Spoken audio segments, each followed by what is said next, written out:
Hey guys, Karan from Mobi Scrub here, and I'm back with the top apps for the month of September 2018. So let's get right into it. The first one is called Idea Note, and there are a lot of note-taking apps, but this one's really unique in the way you initiate and view notes. It's always there on the side, so it's extremely easy to access. You can rearrange the notes very easily. You can mark them as done once you're done with them, or simply swipe. You can also add notes that are time-based or date-based, so they act as reminders, which I think is also pretty useful. Now there are four types of notes that you can take: a regular one or the normal one, an important or high priority note, a to-do type note, and something that's just of an inspiration or an idea.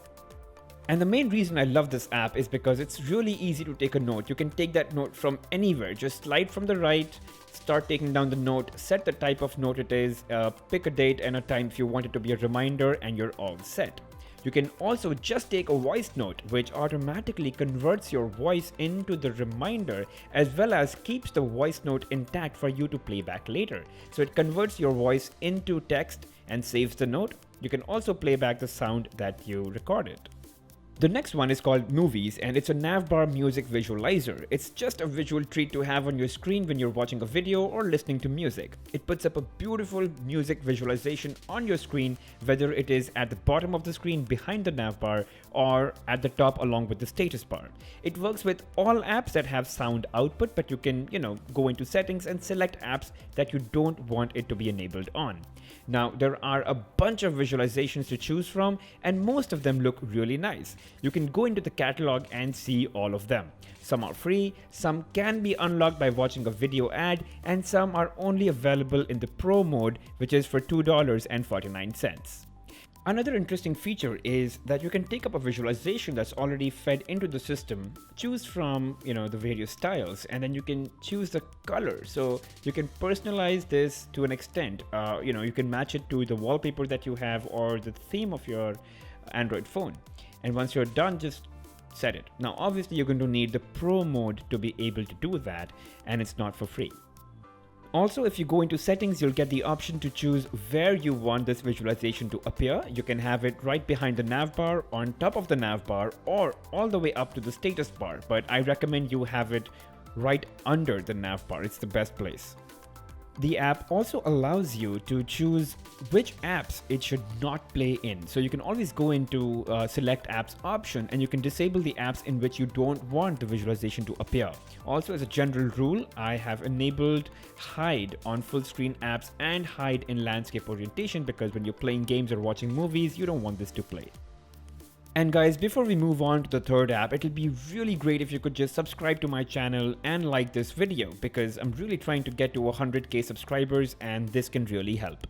The third app I want to talk about is called Hide, and it's for those people who either want to read messages without letting the other person know whether you've read their message or not, and it also lets you read messages that you've received but were deleted by the sender later. And you can do that across messenger apps like WhatsApp, Instagram, Allo, Viber, Facebook Messenger, and so on. So whenever you get a message, you can go into Hide and read that message. The sender in that case would not know that you've read it, because you've not opened it in the respective app. You can also reply from here, but I think that'll kind of defeat the purpose, because then the user might know that you've somehow read it. So coming to the next one in the list is called Power Shade, which lets you personalize the notification panel in the way it looks and behaves. Visually, you can change the color of the notification panel and the background color of the notifications that you get. You can pick from various colors and set up the way you want from within the application. So let's try out a few variations. Let me change the color of the notifications to pink, and that's it. It's done. It's really simple like that. And let me just try something else, like let's say orange. That also goes pretty well with the gray notification background. Now I can also change the notification background. I can set the shade, and those look pretty good as well. Another interesting capability that the app gives you is to pull down the notification panel without going all the way up onto the status bar, and you can do so by setting trigger. So if you enable use trigger, it gives you this hotspot on the right side. You can change its size. You can also flip it on the left side if you're a left-handed user. I'm a right-handed user, so I'm back to right side. And you can, I think it's a pretty cool thing to have.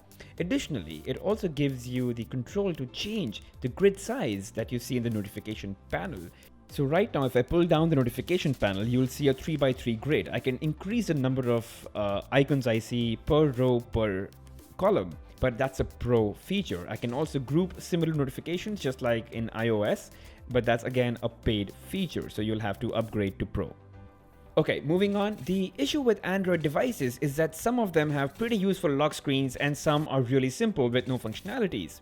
Ava lock screen kind of brings the best of Android and iOS lock screens. So in addition to getting regular notifications on your screen, you're able to reply to important messages upfront from the lock screen itself. It is slightly different from other apps because in this, you also get the capability to see the entire conversation and not just reply to that specific message that you've got.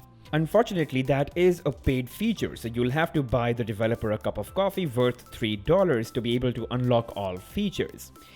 You also get smart grouping, so if you're getting notifications from the same app and if there are more than 2 of those, it will club it together just like in iOS. So I think that makes it a little bit more useful and less cluttered in your notification panel or in your lock screen. Also, your screen can be woken up by a specific app from which if you receive the notification, the screen will light up, and you can set that as well. There is a bit of customization possible, so if you go into styles, it lets you choose from Alpha, Oreo style, and iOS 11 style, which is again a paid feature. You can also set the transparency of the notification that you get. So, there's a small notification bar that you can just slide and then the transparency gets changed. Also, by default, you only have 2 shortcuts on the lock screen. You can increase that to 4 and you can have shortcut 2 and 3 enabled as well. So that's that.